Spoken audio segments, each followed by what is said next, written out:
दोस्तों, क्या आपको पता है एक्सरे मशीन काम कैसे करती है और क्यों एक्सरे काले पेपर में ही आता है और कैसे बिना किसी दर्द के ये मशीन अंदर की स्किन की इमेज को कैप्चर कर लेती है? और क्या आप जानते हैं एक्सरे मशीन का आविष्कार किसने और कैसे किया था? और क्या बॉडी का एक्सरे निकालने से हमारे शरीर की हड्डियां पिघल जाती है? तो आज के इस वीडियो में हम यही सब जानने वाले हैं। तो चलिए बिना किसी देरी के जानते हैं कि एक एक्सरे मशीन काम कैसे करती है। दोस्तों, सबसे पहले तो बता दूं कि एक्सरे की खोज भी कई दूसरी डिस्कवरी की तरह ही एक्सीडेंटली हुई थी। दरअसल 1895 में एक जर्मन फिजिसिस्ट विल्हेल्म रॉन्टगेन अपनी लैब में एक कैथोड रे ट्यूब पर एक्सपेरिमेंट कर रहे थे। उन्होंने पर्दे गिराकर लैब में गुप्त अंधेरा कर रखा था और ये ट्यूब को काले रंग के गत्ते के डिब्बे से ढक रखा था। तभी रॉन्गटन ने देखा कि उनकी लैब में रखी फ्लोरोसेंट स्क्रीन अचानक से ग्लो करने लगी, क्योंकि ये ट्यूब एक काले गत्ते से ढकी हुई थी और एक कैथोड रे का बाहर निकलने का कोई रास्ता ही नहीं था। तब उन्हें समझ में आया कि ट्यूब से कुछ अननोन रेसें निकल रही है जो इस मोटे कागज से भी पारित देख सकती है। उन्होंने तब सोचा कि जैसे नॉर्मल लाइट से फोटोज को क्लिक किया जाता है,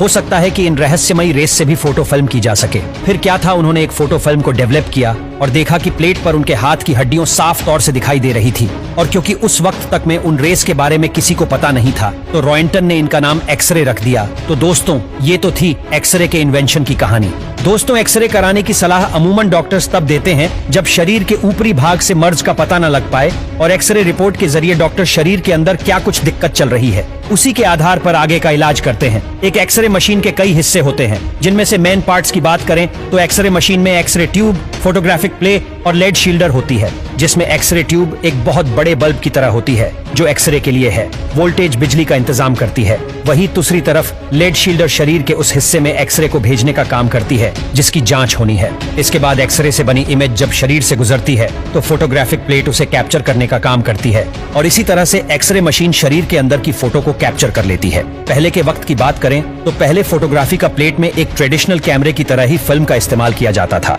लेकिन बदलते वक्त के साथ ही टेक्नोलॉजी में आए बदलावों के चलते अब वो ज्यादातर एक्सरे मशीन्स में लगी। प्लेट्स एक कंप्यूटर से जुड़ी होती है जिससे डिजिटल इमेज को कैप्चर किया जा सके। तो मैंने आपको अभी ये बताया कि एक एक्सरे मशीन काम कैसे करती है, लेकिन अभी तक शायद आप ये ना समझ पाए हों कि एक्सरे आर पार का कैसे दिखा देती है। तो दोस्तों, एक्सरे आमतौर पर विजिबल लाइट की तरह ही होती है जो फोटोज को कैरी किए जाने वाले इलेक्ट्रोमैग्नेटिक एनर्जी के वेब फॉर्म है। विजिबल लाइट की फ्रीक्वेंसी एक्सरे से कम होती है और ये आपकी त्वचा को अब्सॉर्ब कर लेती है, जबकि दूसरी तरफ एक्सरे की फ्रीक्वेंसी ज्यादा होती है और वो शरीर के पार निकल जाती है। तो जैसे ही एक्सरे बॉडी से होकर गुजरती है तो उनमें फोटोन्स अलग अलग लेवल पर अब्सॉर्ब हो जाते हैं और ये पैटर्न ग्रे इमेज में दिखाई देता है। बॉडी के वह हिस्से जो ठोस पदार्थ से बने हैं वो इमेज में सफेद रंग के दिखाई देते हैं और शरीर के वो हिस्से जो सॉफ्ट होते हैं जैसे कि दिल और फेफड़े, ये गहरे रंग के दिखाई देते हैं। एक एक्सरे के दौरान आपके शरीर का वो हिस्सा जिसकी जांच होनी है वो कुछ सेकंड के लिए एक्सरे के संपर्क में आता है और जैसे ही ये एक्सरेज आपके पीछे की तरफ की फोटोग्राफी को प्लेट से टकराती है तो प्लेट इमेज का स्क्रीनशॉट ले लेती है।